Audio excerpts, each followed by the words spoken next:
자기는 조직이 없대. 와, 나 진짜 어이가 없어가지고 이렇게 거짓말로 출발을 하더라. 저는 이게 거짓말이라고 생각합니다.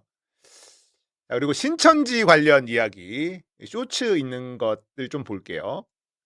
신천지에 대해서 문제 제기를 하는 것이 이게 그렇게 죽을 죄입니까? 그렇게 신천지의 경선 개입이 보호받아야 할 일입니까? 김민석 후보께서 반명 분열주의, 신천지 3자 비밀 연합을 깨는 것이 본질이라고 했습니다. 정교 분리의 원칙을 위반했다는 의혹을 계속적으로 제기받고 공격받고 있습니다. 저는 이것은 당을 공격하고 당원들을 공격했다는 거기 때문에 해당 행위라고 생각합니다. 불 날 것 같아요 라고 말하는 게 화제범위 아니지 않습니까? 그냥 이렇게 논의하면 되는 거지. 그 문제 제기를 했다고 김민석이 잘라요? 전당대회 끝난 다음에 저를 징계하시겠다고요? 이해를 못하겠습니다. 그런 의혹을 제기하려면 적어도 당대표 후보로 나온 책임 있는 사람이라면 육하 원칙에 의해서 근거를 제기하고 그 근거에 의해서 이것을 조사해보자 라고 말하는 것이 책임 있는 자세일 것입니다. 근데 지금까지 근거를 못 댑니다. 그리고 어떤 의원은 이제부터 제보센터를 받겠다. 그럼 제보도 없이 지금까지 했다는 겁니까? 지금 전당대회를 진흙탕으로 몰아간 가장 악성인 주장이 신천지 의혹 제기입니다. 이 부분에 대해서는 깨끗하게 사과를 하시든가 반성과 성찰이 좀 필요하다고 봅니다. 이 자리에서라도 민주당이 어떻게 신천지랑 연관되어 있는지 근거를 대십시오. 제가 물론 더 이야기할 수 있지만 이 문제를 갖고 전당대회 중간에 하는 것보다는 우리 원내께서 잘한다. 본인이 뭐라 그래? 김민석이 뭐라 그러죠? 불날 수 뭐라고 얘기했어? 하겠습니다. 그런 의혹을 제기하려면 적어도 당대표 후보로 나온 그냥 이렇게 논의하면 돼. 불 날 것 같아요 라고 말하는 게 화제. 불날 것 같아요 라고 얘기한 게 화재범위 아니지 않느냐 이렇게 얘기해요. 자기는 경고를 했다. 뭔 소리야. 반명, 신천지, 연합 확정적으로 얘기했잖아. 이거는 불날 것 같아요가 아니야. 불이야 라고 얘기한 거잖아요.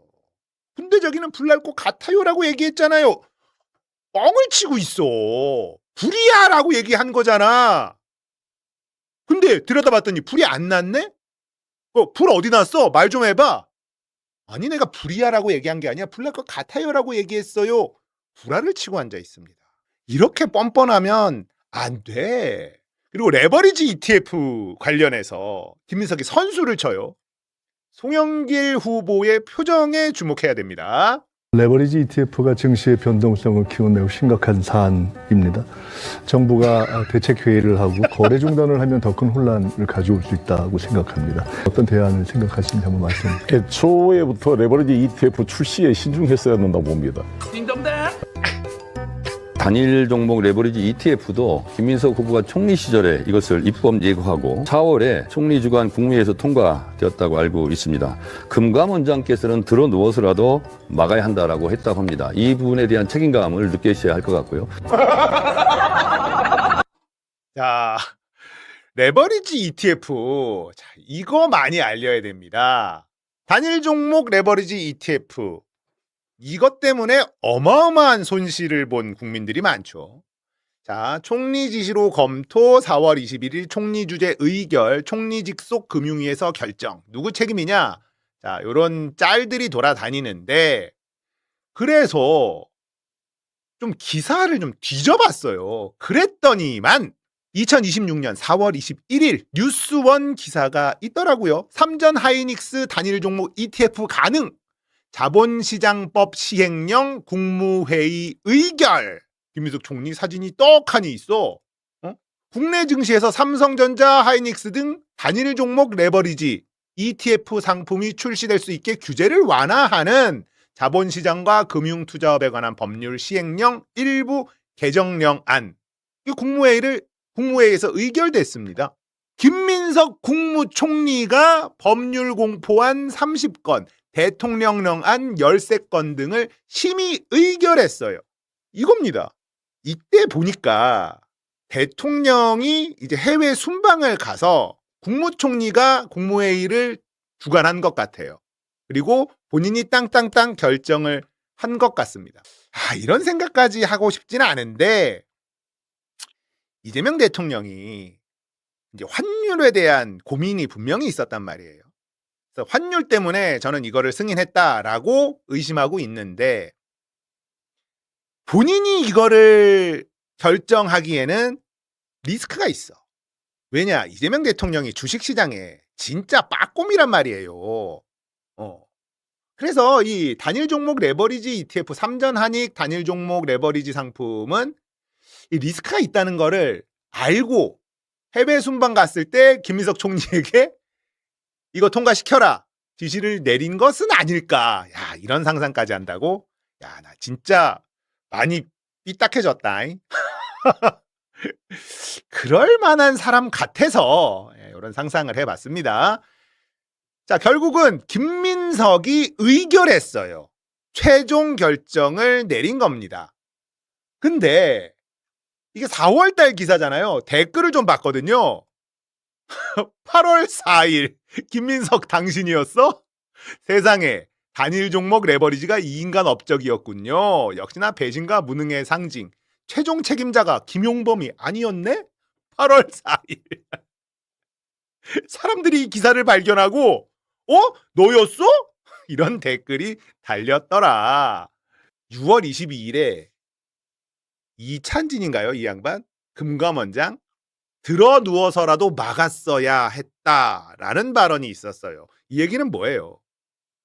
내부적으로 반대가 있었다. 근데 위에서 찍어 눌러서 이게 통과가 됐는데 그때 내가 더 격하게 반대했었어야 되는 것 아니었을까라는 후회 아닙니까? 예? 자, 금감원장의 말을 참고해 본다면요. 결국은 내부에서도 이거 리스크가 있다라는 의견이 있었지만 맨 위에 대통령과 국무총리가 밀어붙인 거다. 라는 걸 알 수가 있다. 수기 그렇게 좋아해놓고 우리는 단일 종목 레버리지 상품에 대한 수기를 본 적이 없습니다. 수기 민주주의라며 이것 때문에 얼마나 많은 사람들이 피해를 봤어. 수기 없었어요. 내부의 반대를 무릅쓰고 윗선에서 찍어 누른 겁니다. 단일 종목 레버리지 상품은. 최종 의결은 누가 했냐? 김민석이 한 거예요. 김민석이 책임져야 돼. 억울하면 대통령이 시켰다고 이실직고를 하던가. 그거 못할 거면 김민석이 책임지고 석고대죄 해야지.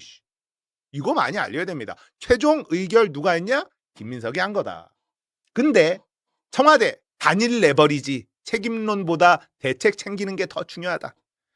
눈물 납니다. 눈물 나요. 김민석으로 불똥이 튀는 것 같으니까 이런 얘기를 한다고? 이거 오늘자 기사예요. 오늘 아침에 한 말이에요. 진짜 눈물 나죠? 이러고 있습니다. 아이고. 김민석이 당대표가 되는 게 너무너무 중요한 것 같아요. 자, 그리고 제가 어제 정청래 후보에게 기회가 왔다. 김민석이 호남 메가 프로젝트를 네거티브 카드로 쓰는 바람에 기회가 왔다. 이런 거 준비해야 된다라고 했는데 이미 준비돼 있던데? 영상 보겠습니다. 서남권 클러스터 반대 메가 프로젝트 이것은 속도전이 필요합니다. 물, 전기, 인재, 정주, 여건 이런 그리고 광역 교통망 이런 게 필요한데 제가 속도전에는 일가견이 있다. 추진력이 일가견이 있다 이렇게 생각하는데 김민석 후보께서 이 부분을 많이 강조하시는데 본인은 국회에서 할 역할이 어떤 거라고 생각하십니까? 제가 총리로서 새만금 전북에 현대차가 투자했을 때 아마 거의 정부에서 최초로 전 부처를 모으고 현대차까지 함께 하면서 2달 안에 그 현대차에서 원하는 문제들을 다 해결했습니다. 정부도 또 현대차도 굉장히 인정을 했습니다. 지금 광주 전남에서 시작해서 충청 영남으로 이어지는 메가 프로젝트의 경우도 그와 관련한 입법이라든가 또 필요한 여러 가지 부분들을 저는 실제 일을 해봤기 때문에 그냥 말로 하는 속도전이 아니라 일로 하는 속도전으로 잘 뒷받침할 자신이 있습니다. 검증되었다고 생각합니다. 김민석 후보가 지금 말로만 했는데요. 실제로 서남권 반도체 클러스터가 성공하려면 국회에서 특별법을 신속하게 만들어야 되고요. 국가 산단을 지정해야 됩니다. 그리고 광역 교통망을 해야 되고요. 그리고 인재들이 살 수 있는 정주 여건을 만들어야 됩니다. 이것은 그야말로 속도전이 필요하고 이재명 대통령 임기 안에 제품을 출시할 수 있어야 됩니다. 그러려면 정청래 같은 추진력 있는 그런 강력한 리더십이 필요하다라고 말씀드리고요. 정청래가 당대표가 되면 서남권, 호남, 광주 클러스터가 잘 안 될 거라고 지금 루머가 많이 번지고 있는데 걱정하지 마십시오. 제가 강력하게 정청래가 제일 잘 하겠습니다. 반도체 클러스터 반드시 성공시키겠습니다. 와우. 분명히 정청래 후보는 국회에서 뭘 해야 되냐. 명청대전 계속되면 호남 메가 프로젝트 흔들릴 거다. 이러면서 내가 당대표가 안 되고 정청래가 당대표가 되면 호남 사람들 이거 대통령 투자한 거 나가리 될 수 있어요. 이런 식으로 협박을 했단 말이죠. 정청래 후보가 김민석 후보에게 물어봅니다. 자, 호남 메가 프로젝트 국회에서 무슨 일을 해야 됩니까? 당대표가 되면 국회에서 뭔 일 할 거야? 물어봤는데 대답을 못해요. 저는 뭐 해봤으니까요. 제가 다 만든 거니까요. 검증됐습니다. 국회에서 뭘 해야 되냐고 물어봤는데 대답을 못해요. 당대표가 될 준비조차 안 돼 있어요. 당대표가 되면 어떤 일을 하겠다가 없고 그냥 돼야 되는 거예요. 권한이 필요한 게 아니라 권력이 필요한 거다. 저는 이렇게 보였습니다. 정청래 후보는 정확하게 얘기하죠. 특별법 만들어야 된다. 이런 것들 해야 된다. 속도감 있게 할 거다. 딱 준비돼 있잖아. 야, 너무 속 시원했습니다. 자, 그리고 여러분들이 가장 속이 시원했을 장면 또 보겠습니다. 배신 뭐 이런 거 말씀하시는데요. 우리 송영길 후보도 탈당했었죠. 근데 무죄를 받고 돌아왔습니다. 저도 탈당했었습니다. 단일화를 이루고 돌아왔습니다. 잠깐! 와, 나 여기서 뚜껑이 열려가지고 송영길 탈당했었고 무죄 받고 돌아왔다. 나도 탈당했었다. 단일화를 이루고 돌아왔다. 야! 이 말 같지도 않은 개소리를 하고 앉아있네? 아니 본인이 단일화를 하기 위해서 탈당을 한 거야? 노면이 안 되고 정몽준이 될 것 같으니까 배신하고 탈당한 거잖아. 아이 뭐 이런 인간이 다 있습니까 진짜. 마치 자기가 대의를 위해서 탈당을 하고 자기 때문에 단일화가 됐고 그래서 당으로 돌아왔다. 거짓말이잖아요. 거짓말. 어떻게 이런 말을 할 수 있습니까? 야 진짜 뻔뻔하다. 다시 들어보겠습니다. 배신 뭐 이런 거 말씀하시는데요. 우리 송영길 후보도 탈당했었죠. 근데 무죄를 받고 돌아왔습니다. 저도 탈당했었습니다. 단일화를 이루고 돌아왔습니다. 근데 우리 정 후보께서는 탈당 안 했죠. 근데 선거를 어렵게 해서 지난번에 말씀 나왔지만 지난 대선에 지게 만든 불교계에 대한 문제가 생겼을 때 탈당하는 게 당과 대통령을 도와주는 것이라고 했는데 탈당 안 했습니다. 어떤 게 더 배신이고 어떤 게 더 정말 당을 사랑하는 것입니까? 어떤 게 더 의리가 없는 겁니까? 어떤 게 과연 대선을 망친 것입니까? 라고 질문을 하고 싶다. 정몽준한테 간 게 배신 아니었습니까? 아직 지금 배신 아니었어요? 질문 안 끝났는데요. 예. 자, 그래서 당정청 승리 이 조율을 해서 승리로 규정한 적이 없지 않습니까? 아니 당정청이 조율을 해서 승리라고 규정했는데 대통령이 며칠 있다 기자간담회 나오셔서 표정 관리가 안 됐다. 승리라고 규정하기는 어렵다. 아무리 대통령이 이 자리에 안 계신다고도 그래도 좀 죄송합니다. 비속어를 쓴다면 둘러먹을 걸 둘러먹어야지 어떻게 그렇게 얘기하십니까? 배신이 의리 이런 얘기를 말만 하면 다 그냥 여기 대통령 안 계시다고 아무 말이나 하면 되는 줄 압니까? 아니 대통령께서 선거 승리가 아니라고 규정했는데 거기다 대놓고 당정청이 승리라고 규정했다고요? 누구랑 하셨어요? 말이 됩니까? 자, 화내지 마시고요. 질문. 아니, 화가 아니라 말이 되는 말씀을 주세요. 하세요. 예, 질문해 주세요. 그거 답해 보세요. 한번. 네. 불교계 문제는 문화재 관람료, 문화재보호법을 개정해서 송영길 후보도 잘 알고 계실 겁니다. 스님들이 제일 사랑하는 국회의원이 저 아닙니까? 그래서 절에만 가도 제가 농담으로 그랬습니다. 조호영 의원보다 더 박수를 더 많이 받는다고 조호영 의원한테. 그 정도로 불교 문제는 깨끗이 해결이 됐고요. 그거를 계속 얘기해봤자 그걸 얘기해봤자 불교계에서 저에 대한 지지만 높아진다는 그 생각을 문제가 하고요. 정리가 안 돼서 대선에 노무현 대통령 그 정몽준에게 날아가서 우리 노사모들이 얼마나 분노했는지. 아이 뭐 정몽준에게 날아갔다고 표현을 하세요. 아이 진짜. 아 여러 표현 많은데 아이 정몽준에게 날아갔다고 표현하는 거는 아이 좀 심하지 않았나?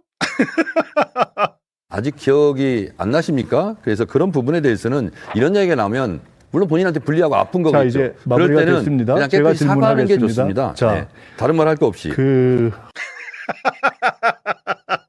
아, 속 시원해. 정몽준에게 간 거 배신한 거 아니야? 딱 짚어주죠. 자, 이제 맞고만 있지 않겠다는 거예요. 정청래 후보가 너무너무 잘하고 있고 당황하잖아요. 자, 그리고 검찰개혁 관련해서 너무나 뻔뻔한 김민석 보겠습니다. 왜 도대체 일찍 끝낼 수 있는 5월이니까 5월에 했다? 제가 5월이 아니라 이미 4월에 제기한 것입니다. 5월 그런데 며칠 날 끝내자고 잠깐만요. 된다고 생각하셨습니까? 그런데요. 본회의가 이미 열릴 4월부터 수 있었습니까? 얘기했는데 잠깐만요.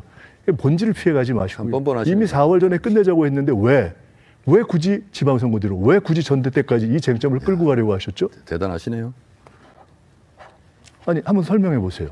자, 총리 TF에서 보안수사권 유지냐 폐지냐 이 부분에 대해서 계속 솔직히 뭉갠 거 아닙니까? 그리고 돈도 많이 쓰고 했는데 결국은 안을 못 내지 않았습니까? 이게 형사소송법 196조 검사 수사를 못하게 하는 거 한 조항만 드러내면 됩니까? 수십 개 조항이 필요하고 수십 일이 필요하고 이번에 법사위 법안소에서도 수차례 토론을 한 겁니다. 5월 6일 토론했어요. 5월 21일이 6월 3일 지방선거 공식 선거운동 기간입니다. 그럼 그 전에 그때 해야 된다는 거 30초 아니겠습니까? 지났습니다. 근데 왜 당대표, 30초 원내대표한테는 지났습니다. 요청하지 않습니까? 다시 제가 본질적 당의 중앙 질문으로 아닙니까? 들어갑니다. 네. 다시 본질적 질문으로 당시에 창구였던 한정혜 의장을 통해서 이미 5월 전에 4월부터 제가 한정혜 의원한테 제가 드러나지 달리 않았습니까? 지금 하시는 얘기하고 다른 얘기를 제가 그런데 들었습니다. 그것은 이미 지금 제가 발표된 판넬도 거 만들어왔는데 아니겠습니까? 들지는 않겠습니다. 그래서 그 부분에 대해서는 사실은 저는 더 이상 검찰 개혁을 좀 무려먹지 않았으면 좋겠습니다. 아니 일찍 끝내려고 했는데 왜 대통령의 검찰 개혁 의지를 자꾸 없다고 하고 총리가 그렇게 끝내려고 했는데 당에서 밀어놓고 그것을 그렇게 하고 도대체 이해가 안 간다. 자, 다른 얘기를 좀 하겠습니다. 1년 미룬 게 더 자, 미룬 거죠. 총선 지금 제 시간입니다. 자, 아니 모두가 정부가 검찰 개혁을 뭉갰다는 걸 알고 있어요. 자, 김민석이 뭐라 그러죠? 대통령의 검찰 개혁 의지라는 표현을 합니다. 대통령은 검찰 개혁을 하려고 했다라고 말해요. 과연 그럴까요? 지금은 사실 누가 봐도 호남에서 김민석 후보가 한 발 앞서 있는 거 아닌가라는 게 대체적인 분석인데 네. 제가 현지에 전화를 해봤더니 그 얘기를 많이 하더라고요. 2002년하고 좀 비슷해. 뭔 얘기예요? 그러면 윗공기는 다 김민석이래. 위에. 위쪽에 있는 어, 높은 왜? 사람들. 그러면 의원들 얘기하는 거죠. 높은 사람- 의원들이나 뭐 시도의원이나 막 네네네네. 분위기 있잖아요. 네. 왜? 그러니까 메가 프로젝트 있잖아요. 네. 호남 메가 프로젝트. 네. 이거 김민석이 안 되면 이거 물 건너가는 거 아니야? 라는 아. 그 논리를 굉장히 많이 유포를 시켜서 음. 싫든 좋든 김민석을 찍어야 한다. 그게 이제 흔히 말하는 호남에서 엘리트층이나 시도위원이나 이런 분들, 위원장들이나 이런 분들이 네. 유포를 많이 시키고 있대. 윗공기는. 네네. 근데 아랫공기는 다르다는 거야. 네. 아랫공기는 뭔 소리야? 어. 말을 별로 안 하지만 정청래라는 거야. 그럼 왜 그래? 그랬더니 후단협. 그 기억을 가지고 김민석 못 믿겠다는 게 하나 있고 네. 이번에 신천지 때문에 난리친 거 네. 이걸 해당행위다. 네. 당을 궁지에 몰아놨다. 이거 말이 안 된다. 그리고 레버리지 이런 얘기도 좀씩 네, 나온대요. 네, 네. 총리 때 그런 거 신경 안 쓰고 당대표 선거에만 신경 쓴 거 아니냐. 이러면서 윗공기 아랫공기가 다르다는 거야. 과연 여론조사에 아랫공기가 다 잡히겠느냐. 약간 얘기를 못하는 분위기가 약간 있다는 거야. 그러니까 실제로 투표를 하되 그래서 과연 어떤 요인들이 더 크게 작동할지는 모르겠어요. 근데 그런 윗공기 아랫공기가 다르다는 건 좀 느껴진다고 합니다. 지금 상황은. 제가 이제 되게 궁금한 게 있었는데 이게 원래는 연설을 듣고 그 지역에 있는 사람들이 투표를 해야 되잖아요. 근데 이게 네. 뒤집혀 가지고 투표를 다 한 다음에 그러니까 호남 사람 투표를 다 한 다음에 그 주 토요일 날 이제 호남에 가서 연설회를 하고 이렇게 되는 거잖아요. 이게 예. 뒤집혔잖아요. 그렇다고 해서 호남에 가서 호남에 대한 이야기를 안 할 수는 없으니까 투표는 이미 끝났지만 그냥 끝나도 가서 호남에 대한 이야기를 하는데 이게 좀 아이러니한 게 이번 주 일요일에는 대구 경북에 가서 이야기를 합니다. 그런데 대구 경북 이미 끝났고 그 주에 호남에서 투표가 시작되거든요. 네. 그러면 그걸 듣고 투표를 하는 사람들은 실질적으로 호남 사람들이 그걸 듣고 투표를 하는 거잖아요. 네, 예. 근데 이번 날짜를 왜 그렇게 잡은 거야? 그러니까 근데 제가 볼 땐 이번 라운드 있잖아요. 네. 인천, 제주, 강원, 대구, 경북의 표심이 한쪽 확 쏠릴 것 같지는 않거든. 차이가 나도 뭐 2, 3% 네, 네, 안에서 어떤 후보가 이기든 네. 그렇게 현격하게 날 것 같지는 않아요. 대략 여론을 들어보면. 그러니까 이제 호남의 분들이 앞에 선행 됐던 1라운드, 2라운드의 투표 결과에 크게 영향을 받을 것 같지는 않아. 독자적으로 그냥 판단할 거고 제 생각입니다. 네, 이거는 네, 네. 철저히 제 생각이고. 그래서 지금의 대결 구도는 어떻게 보면 오더표, 동원 투표 대 당원들의 자발적 투표의 대결이 지금 구도로 형성이 돼 있어. 실제 네, 네, 네. 호남은 위에서 누르는 힘, 그러니까 아래에서 올라오는 힘과의 대결. 당원들의 자발적 투표와 오더표, 조직표, 동원표와의 대결 이렇게 좀 보여지고 있고 한마디로 의심과 당심의 대결, 의원들의 표심과 다원들의 표심의 대결로 볼 수도 있고 약간 거짓과 위선과 진실과 정의의 대결로도 저는 보여집니다. 그래서 2002년 노무현 대통령 때 분위기하고 흡사해요. 호남의 상황은. 그래서 이제 노사모들이 앞장서서 정청래 부하게 막 웹자부 만들었더라고요. 편지 쓰기. 옛날에 2002년에 노사모들이 편지 썼거든. 서울에서 막 편지 쓰고 네. 그 당원들에게. 그다음에 뭐 편지 방문하자고 웹자부로 만들었던 그거 한번 좀 띄워주십시오. 이런 운동들도 지금 펼치고 뭐 이렇게 편지 쓰기.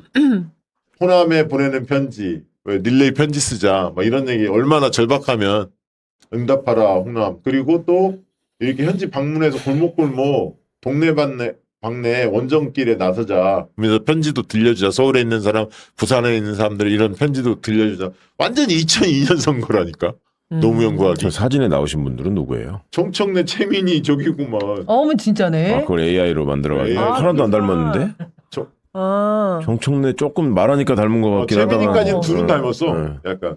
나머지 두 사람은 누구야? 한민수, 이성윤인 것 같은데, 뭐 진짜 하나도 안 닮았어요. 너무 잘생기고 AI 젊고 한계야. 예쁘고. 여기까지가. 한계야.